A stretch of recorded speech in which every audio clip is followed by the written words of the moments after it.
तपाईँ हेर्दै हुनुहुन्छ हामी सबैलाई समेट्ने सबैको टिभी।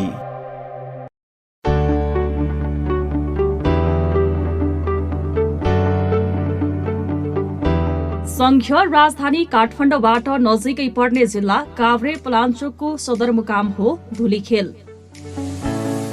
राजधानीदेखि 30 किलोमिटर पूर्वमा रहेको यस धुलीखेल नगरपालिकाका प्राय सबैजसो वडामा खानेपानी, बिजुली र सडकको सुविधा उपलब्ध छ। धुलीखेल नगरपालिका सुरुदेखि नै पर्यटकीय नगरीको रूपमा विकास हुँदै आइरहेको छ। नगरपालिकामा स्थानीय तहको पुनर्संरचनापछि 12वटा वडा रहेका छन्।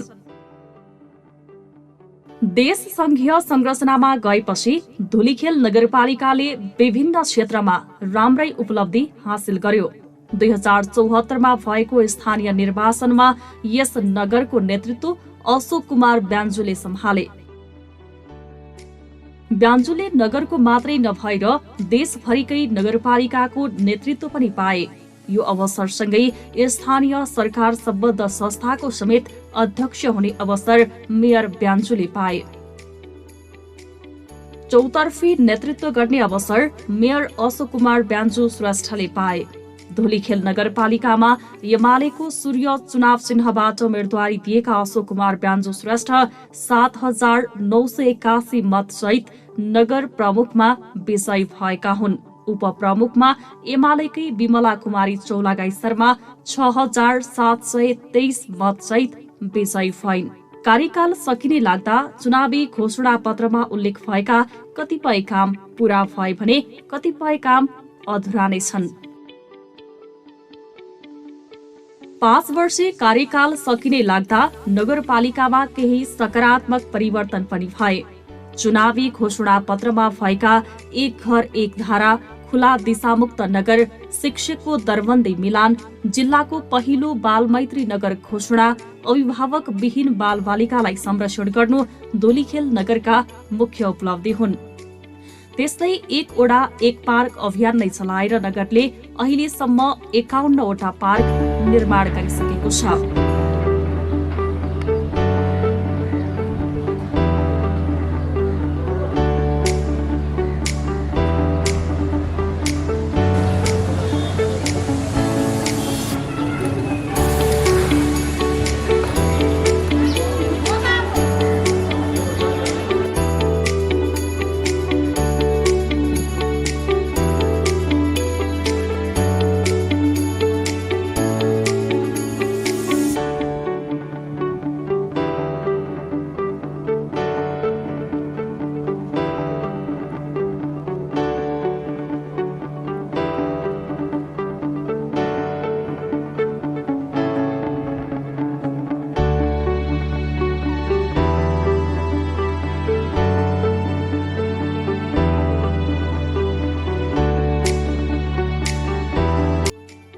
चुनावी घोषणा पत्रमा उल्लेख भए अनुसार नै आफूहरू जनताको काममा प्रतिबद्ध रहेको भन्दै आफ्नो कार्यकालमा धेरै उपलब्धि भएको बताउँछन् धुलीखेल नगरपालिकाका मेयर ब्यान्जु। अब हामीले तीनटा कुरा केन्द्रित गरेका छौँ। एउटा चाहिँ घोषणा पत्र, दोस्रो चाहिँ नेपाल सरकारको योजना आयोग र संयुक्त राष्ट्र सङ्घले लिएको लक्ष्य, त्यसपछि हामीले चाहिँ नेपालको संविधानको मौलिक हक र राज्यका निर्देशक सिद्धान्तलाई हामी केन्द्रित गरेर अगाडि बढ्यौँ।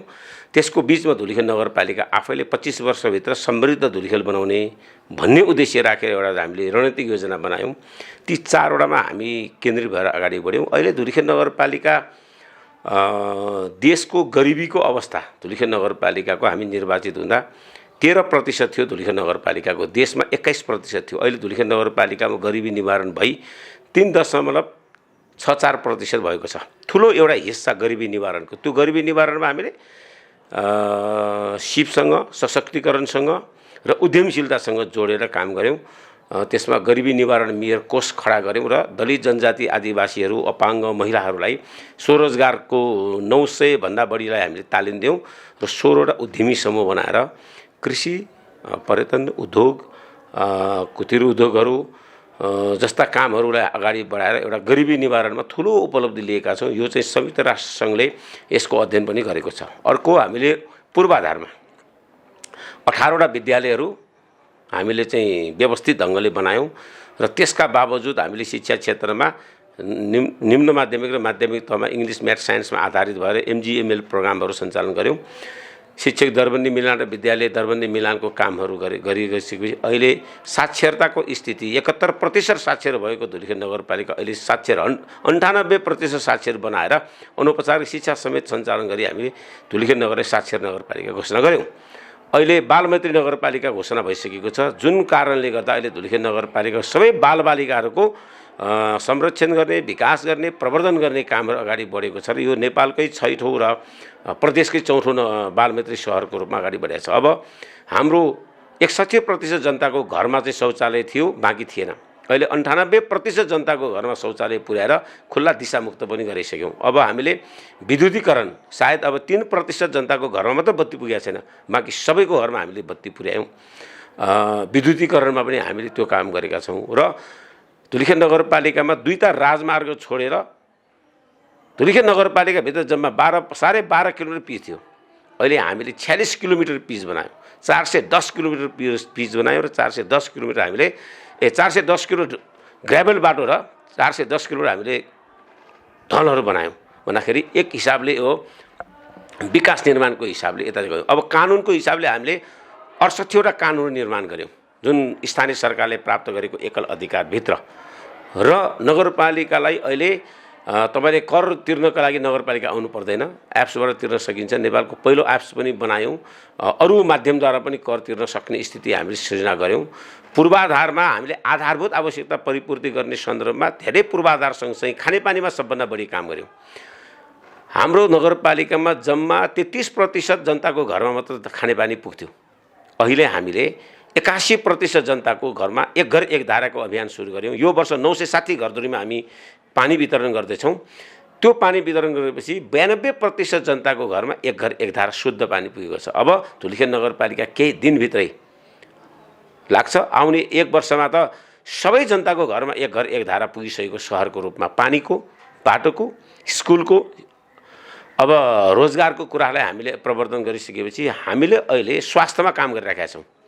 अहिले 6वटा स्वास्थ्य कार्यालयहरू बनाएर व्यवस्थित गरिसक्यो। कोभिडमा पनि नेपालको नमुना कामहरू हामीले गऱ्यौँ।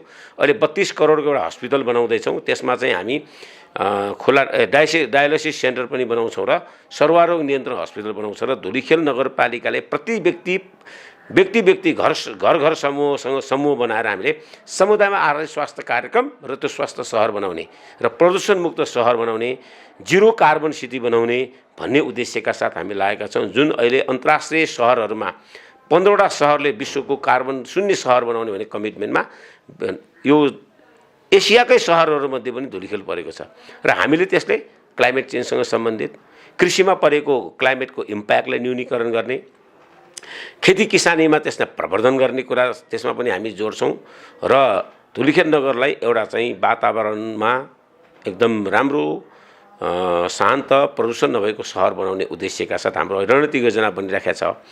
अब यो हिसाबले हाम्रो नगरपालिकामा विकास निर्माणका कुरा, सुशासनका कुरा र नगरपालिकाले नगरवासीहरूको आवश्यकता परिपूर्ति गर्नका लागि ठुला योजनाहरू पनि बनायो।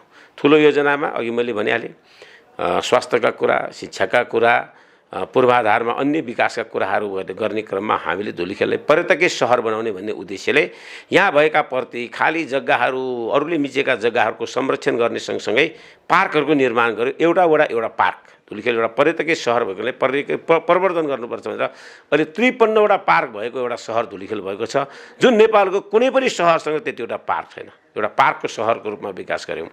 अब हामीले कृषिमा प्रधानमन्त्री कृषि आधुनिकीकरण एउटा चाहिँ तपाईँको चाहिँ उत्पादनको केन्द्र बनाउने प्रक्रियामा अहिले हामी करिब हामीले 6-7 हजार बिरुवाहरू उत्पादनको प्रक्रियामा लग्यौँ। अहिले 15,000 बिरुवा हामी टोलमा वडामा बाँड्दैछौँ, जुनले एउटा उत्पादनको केन्द्र बनाउने र स्थानीय तहमा आय आर्जनको आधार निर्माण गर्ने, तरकारी खेतीमा सहकारीकरण, अब भ्यालु चेनको कार्यक्रम 35वटा प्रोजेक्टहरू हामीले सञ्चालन गरेका छौँ। जुन प्रोजेक्टहरू हाम्रो घोषणापत्रमा उल्लेख गरेका योजनाहरू चाहिँ त्यसमा परेको छ।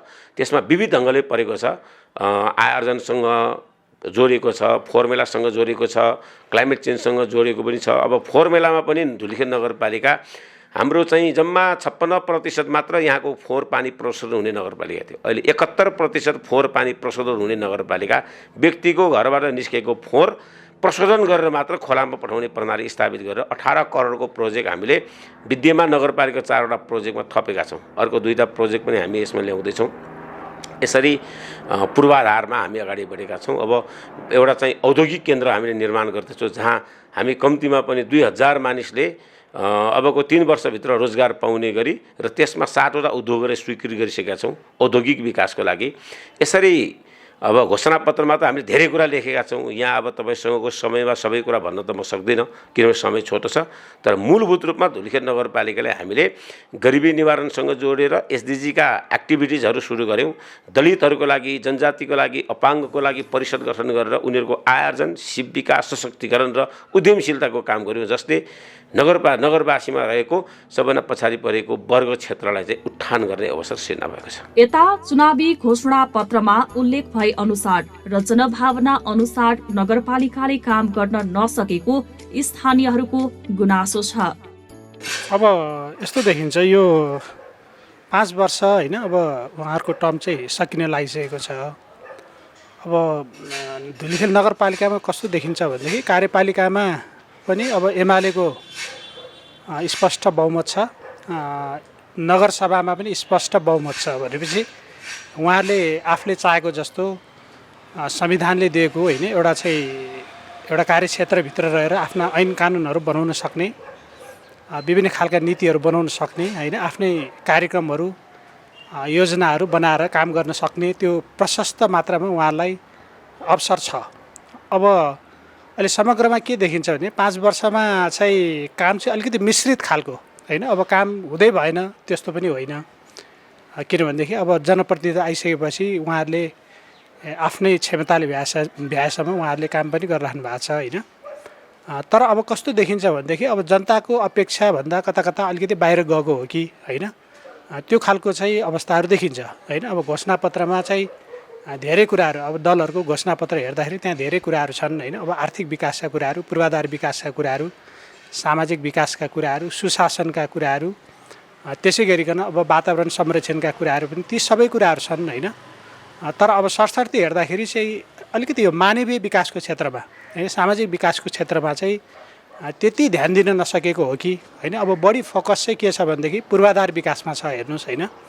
अनि त्यो पूर्वाधार विकास पनि कस्तो योजनाबद्ध रूपमा चाहिँ भएको जस्तो लाग्दैन है। अब यो चाहिँ कस्तो भनेदेखि बजेटहरू पनि अलिकति कनिका छरेको जस्तो होइन। अलिकति बढी आफ्नो मान्छेहरू, आफ्नो दलका मान्छेहरूलाई चाहिँ अलिकति खुसी पार्ने हिसाबले मात्रै बजेटहरू एलोकेट गरेको होइन, त्यस्तो खालको अवस्थाहरू देखिन्छ होइन। अब पूर्वाधारमा लगानी चाहिँ बढेको देखिए तापनि अब त्यो चाहिँ अलिकति योजनाबद्ध रूपमा भएको जस्तो लाग्दैन होइन। त्यसले गर्दाखेरि अब नगरपालिकाको चाहिँ कामहरू अलिकति घोषणापत्रभन्दा बाहिर गएको हामीलाई महसुस हुन्छ होइन। जस्तै अब हाम्रो नगरपालिकाले अब 52वटा चाहिँ पार्कहरू बनायो भन्छ। अब त्यस्तो पार्क बनाउने कुरा त घोषणापत्रमा त पक्कै पनि थिएन होइन। अब पार्क बनाउने, अब त्यो पार्क बनाउने कुराको विरोध होइन, तर त्यसले मानव जीवनमा के सकारात्मक परिवर्तन ल्याउँछ भन्ने कुरा चाहिँ मुख्य प्रश्न त्यो हो कि है। त्यसले गर्दाखेरि अब अहिलेको काम चाहिँ अलिकति मिश्रित खालको, नगरपालिकाले गरेको कामहरू चाहिँ मिश्रित होइन। अब घोषणापत्रले अपेक्षा गरेको अनुसार, जनताले अपेक्षा गरेको अनुसार त्यो डिरेक्सनमा गएको छैन कि भन्ने मलाई लाग्छ। जस्तै घोषणापत्रमा जारी गरेका होइन, ठ्याक्कै जनतासँग सरकार राख्ने त्यस्ता विषय जुन घोषणापत्रमा जारी गरे पनि आजसम्म कार्यान्वयनमा ल्याएनन्, त्यस्ता के छ? यसमा यस्तो छ, यो खास गरी रोजगारीका कुराहरू छन् है। रोजगारीका कुराहरू खास गरी जीविकोपार्जन होइन, जनताको जीविकोपार्जनलाई चाहिँ सुधार ल्याउने कुराहरू थिए होइन, जो चाहिँ मान्छेहरूको डे टु डे भनौँ न आफ्नो जीवनसँग गाँसिएका कुराहरू थिए। त्यतातिर चाहिँ त्यति ध्यान पुर्याउन सकेको जस्तो मलाई लागेको छैन। जस्तै पूर्वाधारका विषयहरूमा पनि एयरपोर्टको सम्भाव्यता अध्ययन गर्ने होइन, लगायत कृत्रिम ताल निर्माण गर्ने लगायत थुप्रै घोषणापत्रमा उल्लेख छन्। ती चिजहरू चाहिँ आजसम्म पनि नगरपालिकाले चाहिँ सम्भाव्यता अध्ययन नै गर्यो, त्यस पछाडि के अन्य कुराहरू नै अगाडि बढायो। यी चिजहरूले चाहिँ यो आगामी सरकार बन्ने सरकारले चाहिँ यी चिजहरूलाई ख्याल गरेर अगाडि जान सक्ला नसक्ला होइन, यसमा जनताको अपेक्षा चाहिँ अब यी चिजहरू देखिसके पछाडि जनताले कस्तो खालको प्रतिक्रियाहरू चाहिँ व्यक्त बढी गरिरहेको पाउनुहुन्छ? यस्तो छ, अब घोषणापत्रमा धेरै महत्त्वाकांक्षी कुराहरू पनि थियो होइन, त्यो विषयमा पनि समीक्षा गर्न जरुरी छ होइन। जति पनि चाहिँ घोषणापत्रमा लेखेका कुराहरू होइन, त्यो चाहिँ फिजिबल छ कि छैन होइन। अब आर्थिक हिसाबले, सामाजिक हिसाबले, होइन, वित्तीय हिसाबले त्यो फिजिबल छ कि छैन, होइन। अर्को चाहिँ अब वातावरणीय पक्ष पनि हामीले हेर्नुपर्ने हुन्छ, हेर्नुहोस्, होइन। त्यो हिसाबले हेर्नुपर्ने हुन्छ। त्यो विषयले त्यसले गर्दाखेरि अब ती कुराहरू अलिकति समीक्षा गर्नुपर्छ, होइन। ती ठुला योजनाहरूको विषयमा समीक्षा गर्नुपर्छ। अब त्यो ठुला योजनाहरू कस्तो हो भनेदेखि नगरपालिकाले आफै गर्न सक्ने अवस्था हुँदैन, किनभने नगरपालिकाको पनि आफ्नो सीमित स्रोत साधन हुन्छ, उसको पनि सीमित क्षमता हुन्छ, है। कतिपय योजनाहरू नगर क्षेत्रको लागि चाहिँ एउटा नगर विकासको लागि चाहिँ एउटा कोसे ढुङ्गा भन्छ नि, होइन, माइलस्टोनै भए पनि अब त्यसको लागि ठुलो लगानी जरुरी हुन्छ। अब ठुलो लगानीको लागि चाहिँ कि त प्रदेश सरकारले सहयोग गर्नु पर्यो, कि त सङ्घीय सरकारले त्यसमा लगानी गर्नु पर्यो, कि ठुला दात्री निकायहरूले दात्री सहयोगी निकायहरूले चाहिँ त्यसमा लगानी अथवा सहयोगहरू गर्नु पर्यो। त्यो अवस्थामा मात्रै त्यस्ता खालका योजनाहरू पुरा हुनसक्छ, नत्र नगरपालिकाले मात्रै चाहेर पनि त्यस्ता खालका योजनाहरू पुरा हुने सम्भावनाहरू हुँदैन। अक्सर जनगुनासोहरू चाहिँ के कस्ता आइपर्ने? जनगुनासोहरूमा चाहिँ खास गरिकन काम गराइ चाहिँ एउटा एकपक्षीय रूपमा भयो, होइन। एउटा यो सबै पक्षहरूलाई चाहिँ एउटा चाहिँ विश्वासमा लिएर, होइन, कन्फिडेन्समा लिएर चाहिँ कामहरू भइराखेको जस्तो देखिएको छैन, होइन। एउटा चाहिँ सबै भनौँ न, अब विकास भन्ने कुरा, अब उहाँहरू निर्वाचित जनप्रतिनिधि भए पनि विकासका थुप्रै एक्टर्सहरू हुन्छ, है। त्यो सबै एक्टर्सहरूलाई चाहिँ कन्फिडेन्समा लिएर काम गर्नुपर्छ। यहाँ विद्वान बुद्धिजीवीहरू हुन्छन्, होइन, विभिन्न विज्ञहरू पनि हुन्छ, विभिन्न क्षेत्रमा काम गरिरहेको मान्छेहरू पनि हुन्छ। अब राजनीतिक दलहरू आफै पनि सरकारवालाहरू हुन्, होइन। उहाँहरूको बिचमा चाहिँ बस्ने, सहकारी गर्ने, होइन, समन्वय गर्ने, परामर्श गर्ने यस्ता खालका अभ्यासहरू भएको छैन, होइन। त्यसले गर्दाखेरि एक खालको चाहिँ सबै स्टेक होल्डरहरू चाहिँ डेभलपमेन्टको प्रोसेसमा इन्भल्भ छैन, होइन। त्यो एक्सक्लुडै गरेको, होइन। त्यो चाहिँ होइन, बाहिरै राख्नु खोजेको जस्तो देखिन्छ, एउटा कुरा त्यो। दोस्रो चाहिँ अब नगरपालिकाले गरेको कामहरू चाहिँ हाथाजाडले भन्छ क्या, होइन। त्यो योजनाबद्ध तरिकाले कामहरू भइरहेको छैन, होइन। मनोमानित तरिकाले आफूलाई जे लाग्दाखेरि राम्रो हुन्छ, जे गर्दाखेरि खुसी हुन्छ, होइन। त्यसको लङ टर्म त्यसको चाहिँ के असर पर्छ, त्यसको, होइन, सामाजिक आर्थिक प्रभाव के पर्छ भन्ने कुराहरूमा ध्यान नदिकन चाहिँ अब कामहरू गरिराखेको हामीलाई महसुस हुन्छ। तर तेस्रो कुरा, जति पनि कामहरू भएको छ त्यसमा अलिकति त्यसमा चाहिँ सुशासन कायम गर्न सकिएको छैन कि, होइन, सदाचारहरू काम गर्न सकिएन कि भन्ने खालका चाहिँ कुराहरू हामी ठाउँ ठाउँमा जाँदाखेरि त्यो कुराहरू भेटिन्छ, होइन। कतिपय योजनाहरू, होइन, कागजमा चाहिँ फर्सेट भएको देखिन्छ, तर अब त्यो व्यवहारमा त्यसमा केही पनि, होइन, त्यो फिल्डमा चाहिँ केही पनि प्रगतिहरू भएको हामी पाउँदैनौँ, होइन। त्यसै गरिकन अब जति बजेटहरू छुट्याइएको छ ती बजेटहरूको पनि पुरा मात्रामा चाहिँ त्यो, होइन, त्यो प्रयोग हुने भन्दा पनि कता कता त्यो चाहिँ चुहावटहरू भइराखेको कुराहरू चाहिँ स्पष्ट त्यो देखिन्छ, होइन। सबै वडाहरूमा जाँदाखेरि त्यस्तै खालको जनगुनासोहरू हामीले चाहिँ सुन्ने गरेका छौँ। धुइखेल नगरपालिकामा जब स्थानीय तहको संरचना पछाडि निर्वाचन भयो त्यति बेला मेरो मान्छे र त्यति बेला चाहिँ शर्माले जुन प्रतिबद्धता व्यक्त गर्नुभएको चुनावी प्रतिबद्धता त्यसमा के कुरा भयो, के कुरा भयो?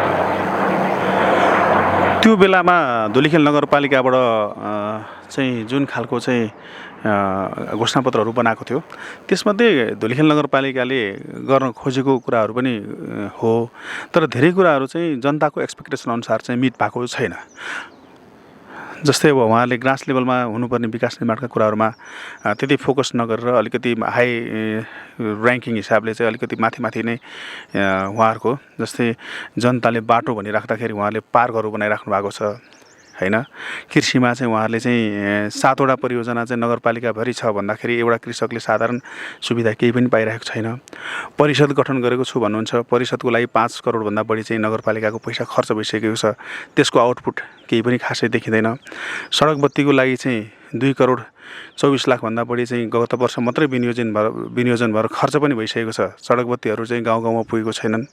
यी लगायत अब जनताले सडक बनाइदेऊ भन्छन्। सडक भनेको चाहिँ जनताको चाहिँ न्यूनतम आधारभूत कुराहरू पनि हो, जसले चाहिँ उहाँहरूको चाहिँ रेगुलर चाहिँ यो कृषि उपजहरू व्यवस्थापन गर्नलाई, बेच्नलाई, मल खाद्यान्नहरू ल्याउनको लागि, अनि ब्याङ्कमा चाहिँ धरोटी राखेर चाहिँ उद्योग व्यवसायहरू गर्नको लागि सबै कुराको लागि बाटो सबैभन्दा महत्त्वपूर्ण भएकोमा त्यसलाई फोकस नगरेर पार्कहरू निर्माणमा अन्य कुराहरूमा चाहिँ उहाँहरूको फोकस भएको हो कि जस्तो लागिरहेछ। त्यस लगायत अब हाम्रो धुलिखेल नगरपालिकाले चाहिँ अब मानौँ न सबैभन्दा ठुलो योजनाहरू जस्तै ल्यान्ड पुलिङको कुरा, एकीकृत खानेपानीको कुरा, यो 5 वर्षमा खासै प्रगति भएको देखेन।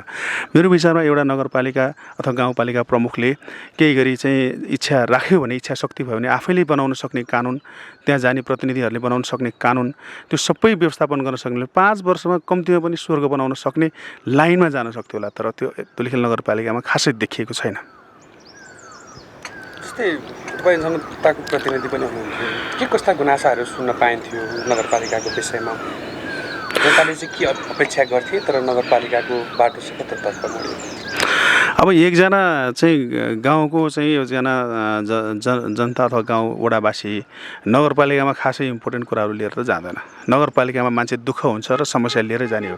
त्यो समस्यालाई कसरी समाधान गर्न सकिन्छ, कसरी सम्बोधन गर्न सकिन्छ, एउटा नगरपालिकाको जिम्मेवारी हुनुपर्ने ठाउँमा नगरपालिकाबाट खुसी भएर मेरो विचारमा कुनै चाहिँ सेवाग्राहीहरू चाहिँ फर्केको मलाई लाग्दैन। त्यहाँ तपाईँ नगरपालिकाभित्र जानुभयो भनेदेखि तपाईँले हरेक प्राविधिक भनौँ वा चाहिँ लेखामा भनौँ वा चाहिँ कर तिर्ने ठाउँमा भनौँ वा विभिन्न चाहिँ त्यो शाखाहरूमा त्यहाँ सजिलो तरिकाले उहाँहरूले चाहिँ मैले चाहिँ खुसी भएर निस्केँ भन्ने खालको चाहिँ वातावरण धुलिखेल नगरपालिकामा देखेको छैन।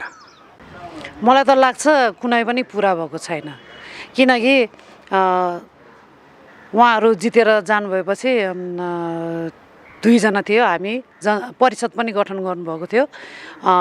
सुरुमा त मलाई नै राख्ने भन्ने कुरा भएको थियो। पछि उहाँले उहाँको आफ्नै भाइलाई राखेको थियो, अनि राख्नु भएपछि उहाँले चाहिँ अब टाइम दिन नसक्ने, उहाँ व्यस्तताको कारणले उहाँले राजीनामा दिनुभयो।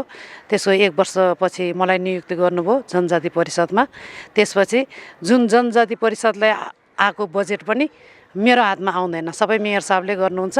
उहाँले जे भन्यो मैले सिग्नेचर गर्ने हो, आउने हो, सही गर्ने हो, मिटिङ बोलाउने हो, आउने हो। अहिले अब म चाहिँ एकीकृत समाजवादीमा भएदेखि चाहिँ आबद्ध भएदेखि चाहिँ उहाँले चाहिँ मलाई अब जनजाति परिषदको कुनै पनि काम मिटिङ यताउतामा बोलाउनुहुन्न। उहाँलाई जबसम्म मैले उहाँको पार्टीमा बसेर अशोक बिन्जुज्यू मेयर साहब भन्यो भने उहाँले मलाई ओके सन्जिता भनेर बोलाउनुहुन्थ्यो। अब अहिले उहाँले हरेक काममा त्यो परिषदको बजेट के गर्यो, के भइरहेछ त्यो मलाई कुनै जानकारी छैन। हाम्रो परिषदलाई चाहिँ 25 लाख छुट्याउनु भएको छ उहाँले।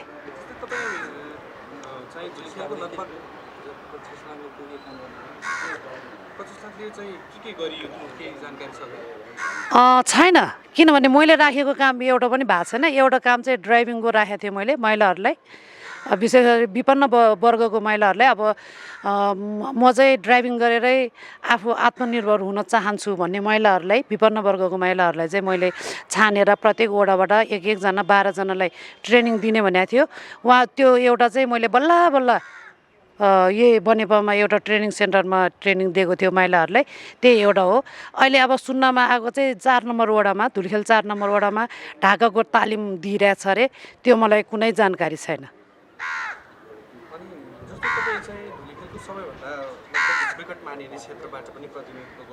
हजुर, त्यो दौरानमा चाहिँ धुलिखेल 12 का लागि जति कुराहरू चाहिँ घोषणापत्रमा उल्लेख थिए ती सबै कुरा भएको छ, केही याद गर्नु भएको छ? छैन। हामीले जुन पहिला अब जनता सामु जाँदा घर दैलो गर्न जाँदाखेरि अब जस्तै अब धुलिखेल नगरपालिकाको पनि कर्णाली भनेर चिनिने चाहिँ धुलिखेल 12 को 1 खेत, त्यहाँ न सिँचाइको सुविधा छ, सिँचाइको सुविधा छ, तर साना किसानको अध्यक्ष सीताराम भट्टराई उहाँको अब जस्तै संस्कार माथिबाट बाले दिनुभएको छ, बाको संस्कार अब छोरालाई पनि त्यही लागु हुन्छ। बा भनेकोले उहाँले चाहिँ उनीहरूको 10-12 हो कि कति 15वटा घरलाई मात्रै सिँचाइ छुट्टै मेयर साहबले उहाँलाई दिनुभएको छ, अरूहरूलाई छैन त्यो एरियामा। तपाईँ अहिले त्यहाँ गएर बुझ्नुभयो भने तपाईँले पनि थाहा पाउनुहुन्छ, त्यहाँको स्थानीय एकदम रुष्ट हुनुहुन्छ अशोक बिन्जु मेयर साहब देखेर। त्यहाँ चाहिँ के भन्छ परीक्षण गर्ने र सम्भाव्यता अध्ययनका लागि अगाडि बढाउने भनेको थियो, विषयमा चाहिँ के गरेको छ? केही गरेको छैन, त्यो हामीले राखेको हो। त्यो प्रपोजल पनि हामीले उहाँले यो गर्यो भने यहाँ चाहिँ पर्यटकीय हुनसक्छ होइन, यहीँ नौबुद्ध पनि यहीँ छ। हामीले त्यो पनि एउटा अनि प्याराग्लाइडिङको लागि पनि हाम्रो कुइकेल थुङ्गाबाट धुलिखेल 12 को कुइकेल थुङ्गाबाट त्यहाँबाट हामीले पोखराबाट राइटरहरू ल्याएर त्यहाँबाट उडान पनि भरेको थियो, त्यसको लागि पनि बजेट माग गरेको थियो, गर्नु भएन। बन्जी जम्पको त गर्नै भएन, उहाँले गरेकै छैन। छैन, मलाई चाहिँ त्यो जानकारीमा छैन, किनभने उहाँले गर्नै भएको छैन। अब पार्कहरू चाहिँ अब त्यो जस्तै हाम्रो सङ्गेश्वरी मन्दिर छ नि, त्यहाँ गर्नै नपर्ने पिङसिङ राखेर फलमको अब 5 लाख 10 लाख त्यही कार्यकर्तालाई दिइरहेको छु, त्यही हो, त्यति मात्रै हो, अरू केही गर्नुभएको छैन। पार्क बनाउनलाई अब कार्यकर्ता उपभोक्ता समिति गठन गरेर त्यही उसलाई। त्यसो त नगरपालिकाले जनभावना अनुसारका धेरै चुनावी प्रतिबद्धता भने पूरा गर्न सकेको देखिँदैन। Dhulikhel नगरलाई smart city, clean city र ग्रिन सिटीमा परिणत गर्ने एयरपोर्ट निर्माण, कृषि क्याम्पस स्थापना, देवीटारमा कृत्रिम ताल निर्माण लगायतका धेरै प्रतिबद्धता झुटा साबित भएका छन्। आखिर किन हुन सकेन त यी प्रतिबद्धता पूरा? सहकर्मी पूजन धितालले उनै मेयर ब्यान्जुलाई सोधेका छन्। जस्तै प्रतिबद्धता पत्रमा, घोषणा पत्रमा भन्दा बाहिर रहेको जुन पार्क निर्माण गर्ने कुरा छ, केही वडाहरूमा चाहिँ तपाईँले व्यवस्थित रूपले पार्क बनाउने भन्नुभएको छ घोषणा पत्रमा, तर चाहिँ अस्वाभाविक रूपले तपाईँले धेरै पार्क निर्माण गर्नुभयो, त्यो चाहिँ औचित्यहीन छ भनेर जनगुनासो पनि सुन्न पाइन्छ। त्यो औचित्यहीन त छैन। एउटा जमिन कसैले हस्तक्षेप गरेर बसेको छ भने त्यो जमिनलाई संरक्षण गर्ने नगरपालिकाको कानुनमा लेखेको छ। त्यो संरक्षण गर्दा तार बारेर मात्र खर्च गर्नु हुँदैन। अहिले हाम्रो देशमा बालमैत्री पार्क बनाउने, युवा मैत्री पार्क बनाउने, वयोवृद्ध मैत्री पार्क बनाउने भनेर सरकारको पोलिसी छ। त्यो पोलिसीलाई हामीले केन्द्रित गरेर गरेको। पार्क बनाउँदैमा हामीले अस्वाभाविक हुँदैन, किनभने विश्वका सहरहरू तपाईँले हेर्नुभयो भने त्यहाँ चाहिँ युवाहरूलाई बस्ने, बालबालिकाले बस्ने, वृद्धहरूलाई बस्ने, अपाङ्गहरू बस्ने पार्कहरू बनाएको छ, जुन सहरीकरणको एउटा सुन्दरता र संरक्षण र उनीहरूलाई चाहिँ खेल्ने बस्ने एउटा वातावरण सृजना गर्नुपर्छ। किनभने सहरमा मान्छेहरू धेरै व्यस्त हुन्छ र हाम्रो धुलिखेल त पर्यटकीय सहर हो। यहाँ होटेलमा आएर खाएर जाने कुरालाई प्राथमिकता दिने कि त्यो पार्क एउटा बनाइसके त्यहाँ 2टा होटेल भयो भने चल्छ, 2टा पसल भयो भने चल्छ, 2टा चक्लेट पसल भयो भने चल्छ। त्यस्तै स्थानीय रोजगारलाई प्रवर्धन गर्छ। संसारमा सबै कुरा सबैले मनपर्छ भन्ने छैन, होइन? त्यसैले अब जसले बुझेको छ त्यस्तै यसलाई सार्थकता रूपमा लिन्छन्, जसले बुझेको छैन उसले यसलाई चाहिँ ठिक भन्ठान्दैन, होइन? अब हाम्रो देशको चाहिँ नेपालकै नक्सा, चुच्चे नक्सा चाहिँ फिर्ता ल्याउँदाखेरि ठिक नभन्ने मान्छे पनि छ नि। त्यसैले त्यो नभन्ने मान्छेको कुरा, नेगेटिभ कुरालाई लिने होइन। राज्यले, नागरिकले, सचेत वर्गले सकारात्मक रूपमा लिएर त्यसले भोलि स्थापना गर्ने, त्यसले भोलि प्रतिस्थापन गर्ने समाजको समुन्नतिको कुराले जोड्नुपर्छ। तपाईँको घोषणा पत्रमा स्मार्ट सिटी, क्लिन सिटी र ग्रिन सिटीको कुरा पनि थियो, यो कहाँ पुगेको छ? स्मार्ट सिटीको लागि त नेपाल सरकारको तर्फबाटै हामीले 1 अर्बको परियोजना धुलिखेल र बनेपा पनौती नगरपालिकाले गरेको छ। त्यसमा इन्टरनल डाटाको काम र यहाँको बजारको सौन्दर्यीकरण र यहाँको चाहिँ आधारभूत आवश्यकता परिपूर्ति गर्ने सवालमा त्यो 36 करोडको चाहिँ पहिलो चरणको काम गर्ने भनेर करिडोरको काम अगाडि बढाएको थियो, त्यो मुद्दा परेको छ। बाँकी अरू कामहरू 3टा सहरको डाटालाई चाहिँ व्यवस्थित गर्ने भनेर भएको छ। ग्रिन सिटीको रूपमा मैले अहिले प्रदूषण मुक्त सहर भनेकै त्यही हो। यहाँ चाहिँ उद्योगहरू प्रदूषण गर्ने खालको हामी ल्याउनु दिँदैन। ग्रिन सिटीको रूपमा चाहिँ त्यहाँ हामी के भनिरहेका छौँ, ग्रिन इनर्जी मात्र युज गर्ने भनेर भनेका छौँ। अर्को कार्बन शून्य सहर बनाउने भने त्यही हो, होइन? यहाँको हरियाली बढाउने, यहाँको चाहिँ जनताको जीवनयापनमा वातावरणीय सन्तुलन मिलाउने, अघि मैले भने जुन हाम्रो चाहिँ क्लाइमेट चेन्जलाई इम्प्याक्ट पार्ने कुराहरूलाई चाहिँ न्यूनीकरण गर्ने कुरा हो, ती कुराहरू नै हामीले अगाडि बढाएको हो। जस्तै मेरो साथ तपाईँको घोषणा पत्रले अर्को एउटा कुरा पनि भन्थ्यो, धुलिखेलको 11 नम्बर वडा पातलेखेतको चिसापानीमा वैकल्पिक विमानस्थल निर्माणका लागि अध्ययन गरी कार्य प्रारम्भ गर्ने भन्ने पनि थियो। हामीले नेपाल सरकारलाई अनुरोध गऱ्यौँ, नगरसभा र नगर कार्यपालिकाले पनि पास गऱ्यौँ र नेपाल सरकार अनुरोध गऱ्यौँ। पर्यटन मन्त्रालयले तत्कालीन पर्यटन मन्त्री रविन्द्र अधिकारी निरीक्षण गरेर उहाँले हेर्नु पनि भयो र त्यो चाहिँ 2टा यहाँ अध्ययन गरेको छ। एउटा चाहिँ धुलिखेलको यो खुल्ला चौरमा, दोस्रो हाम्रो चाहिँ बनेपाको एक ठाउँमा पनि अध्ययन गरेको छ। तीमध्ये उपयुक्त त्यो ठाउँ हो भन्ने कुराको एउटा चाहिँ जियोलोजिकल अध्ययन भएको, तर विविध कारणले गर्दाखेरि काभ्रे जिल्लाको यो 3 ठाउँमा काम सुरु भएको छैन। यो हाम्रो नगरपालिकाले गर्ने पहल चाहिँ हामीले गरेका छौँ। जस्तै शङ्कुको महाभिरमा बन्जी जम्प निर्माणका लागि सम्भाव्यता अध्ययन गर्ने भन्ने कुरा गरेको छ। हामीले पर्यटन व्यवसायी र हाम्रो के भन्छ यो पोखराको टिमलाई हामीले अध्ययन गराउने भनेर उहाँहरूसँग कुरा भयो।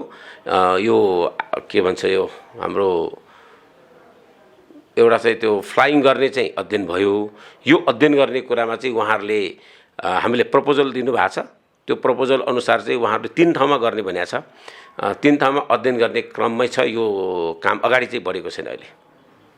जस्तै हजुरको घोषणापत्रले व्यवस्थित बस पार्क र सबै वडा जोड्ने चक्रपथ निर्माणको कुरा पनि जोडेको रहेछ हैन। हामीले धुलिखेल नगरपालिकाले नगरपालिकाको सदरमुकाम भई प्रत्येक वडामा पुग्ने सडकहरूलाई हामीले चाहिँ ढलान गर्नेदेखि लिएर पिच गर्नेदेखि कामहरू सक्यौँ।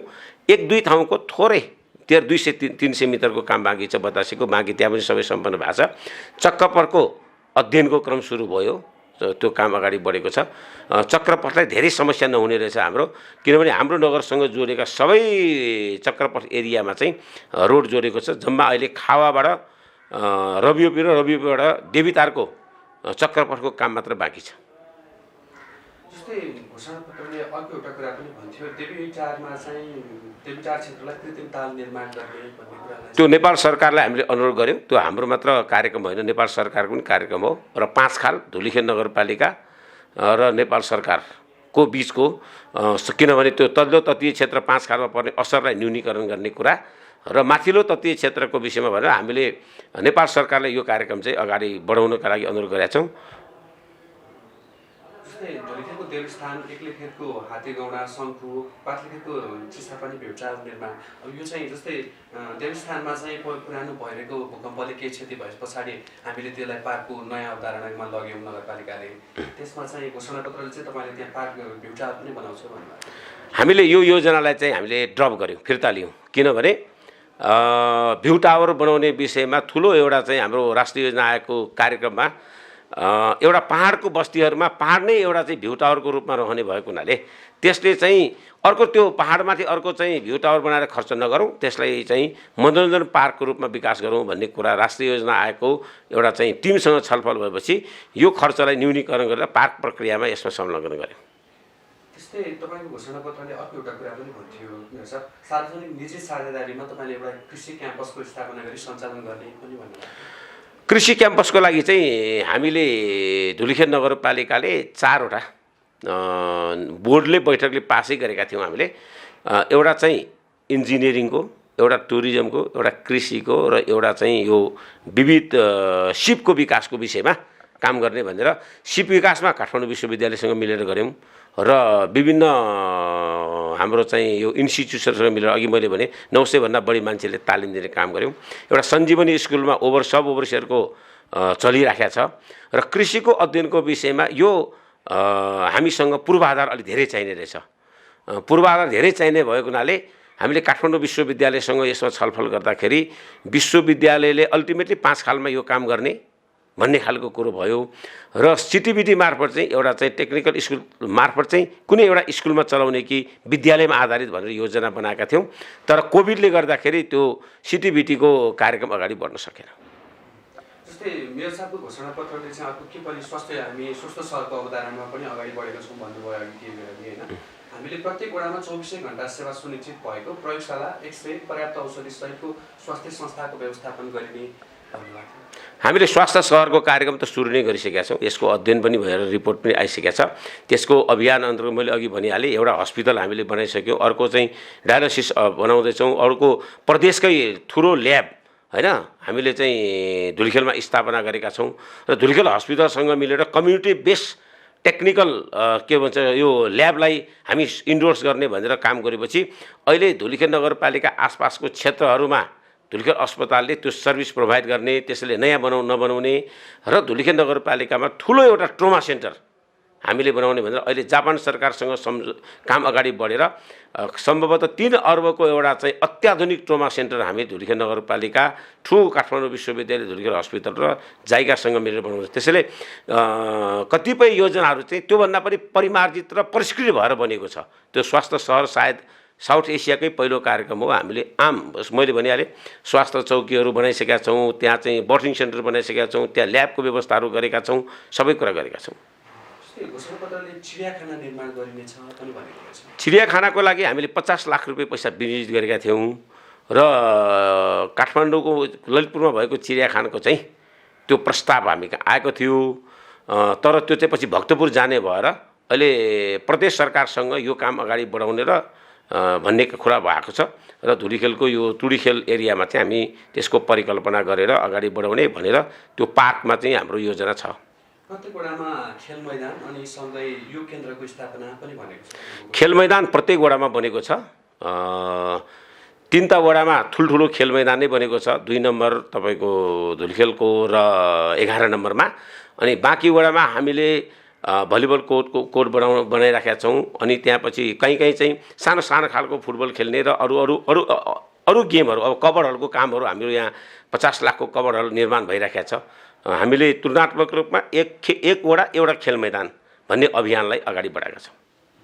जस्तै भूकम्पपछि क्षति भएका घरहरूलाई नगरपालिकाकै तर्फबाट तपाईँ नगरको नेतृत्वमा आइरहँदा के थप चाहिँ अनुदानको व्यवस्थापन गरिने पनि भन्नुभएको थियो, त्यसमा के गरियो? नेपाल सरकारले नै त्यो डुप्लिकेसन नहुने गरी नेपाल सरकारले दिएकोमा गरेकोमा अरू सरकारहरूले थप यसमा चाहिँ केही दिनु नपर्ने भन्ने खालको नेपाल सरकारले बनाएको भूकम्प प्राधिकरणको पोलिसीमै भएको हुनाले यसमा सरकारी प्रक्रियालाई नै हामीले अवलम्बन गर्यौँ। त्यसमा अरू थप कुरा हामीले गरेनौँ। विपद व्यवस्थापनका लागि चाहिँ आपतकालीन अवस्थामा बस्नका लागि खुल्ला ठाउँ तथा सेल्टर हाउसको व्यवस्थापन गरिने पनि भन्नुभएको छ। अब हामीले यसको लागि 3 काम गरेका छौँ। एउटा चाहिँ विपद व्यवस्थापन ऐन बनायौँ, विपद व्यवस्थापन कोष बनायौँ, प्रत्येक वडामा विपद समितिहरू बनायौँ र खुल्ला क्षेत्रहरू नगरपालिकाले त्यही खेल मैदानहरूमा नै अप्ठ्यारो पर्यो भने प्रयोग गर्ने गरी भनेर हामीले परिभाषित गरेर त्यसलाई जिम्मा दिएका छौँ। र नगरपालिकामा अहिले वेयर सेन्टर एउटा हामीले स्थापना गरेका छौँ। त्यहाँ चाहिँ 35 जना सशस्त्र प्रहरीसहित हाम्रो नगरपालिका क्षेत्रभित्र खाद्यान्नको अनि नगरपालिकाले आपतकालीन सामग्री हामीले चाहिँ किनेर नेपाल आर्मीले दिएका छौँ। आगलागी हुँदा, बाढी पहिरो आउँदा, भूकम्प आउँदा जस्तो दमकल किनेर हामीले व्यवस्थापन गऱ्यौँ। दमकललाई चाहिँ जनशक्ति व्यवस्थापन गऱ्यौँ। त्यसैले यो विपद व्यवस्थापनसँग जोडेर हामीले यो कामहरू गरेका छौँ। र हाम्रो नगरपालिकाले कोभिडको बेला नेपालकै नमुना काम गरे बापत प्रदेश सरकारले 1 करोड रुपैयाँ यो कोभिड व्यवस्थापनमा पनि पैसा दिएका थियौँ। त्यसैले यो विपद आगलागीसँग, भूकम्पसँग, सङ्क्रमणसँग सम्बन्धित कामहरू चाहिँ नगरपालिकाले पूर्वाधार बनाउने काम, यसको नीति नियम कानुन बनाउने काम र यसलाई चाहिँ व्यवस्थापन गर्ने काम गर्यो। जस्तै मेयरसाहबको घोषणापत्रले कृषिजन्य उत्पादनको सुरक्षित भण्डारका लागि चिस्यान केन्द्रहरूको निर्माण गरिने होइन, सँगै चाहिँ पशुपन्छीको हाट बजारहरू लगाइने र कृषि ऋण प्रदान गरिनेसम्म पनि भनेको छ। यसमा के छ? हामीले धुलीखेल नगरपालिकाले रणनीतिक योजना कृषिको रणनीति एउटा पहिलो वर्ष बनायौँ। पहिलो वर्ष कृषिमा हामीले 1 करोड रुपियाँ बजेट विनियोजित गऱ्यौँ। प्रदेश सरकार सङ्घ सरकारले 1 करोड बजेट दियो। 2 करोडमा अहिले चिस्यान केन्द्रलाई बनाउनेहरूमा 50% अनुदानमा हामीले मेसिनहरू किनिदिएका छौँ सहकारीहरूलाई। तरकारीको, दुधको क्षेत्रमा कृषि औजारहरू करिब 2 करोडको कृषि औजारहरू हामीले चाहिँ प्रधानमन्त्री आलु सुपर जोन कार्यक्रम र नगरपालिकाले गरेर हामीले खेत खन्ने मेसिन, धान काट्ने मेसिन, यस्ता मेसिनहरू पनि हामीले उपलब्ध गरेका छौँ। थ्रेसर मेसिनहरू उपलब्ध गरेका छौँ। कृषिमा एउटा चाहिँ धुलीखेल नगरपालिका अहिले प्राइभेट सेक्टरसँग मिलेर यो एउटा चाहिँ कोल्ड स्टोर बनाउने भन्ने खालको कुरोमा हामीले अगाडि बढाएका छौँ। जमिन हामीले दिने, बाँकी चाहिँ निजी क्षेत्रले गर्ने र नगरपालिका क्षेत्रभित्र कृषिमा, तरकारीमा आत्मनिर्भर बनाउने एउटा चाहिँ उत्पादनको केन्द्र बनाउने भनेर हामीले नगरपालिकाले यो कोर क्षेत्रभन्दा बाहिरको क्षेत्रहरूलाई चाहिँ अनारको, कागतीको, तपाईँको चाहिँ किवीको, सुन्तलाको कृषि क्षेत्रमा चाहिँ प्रायोरिटाइज गरेर काम गरेका छौँ।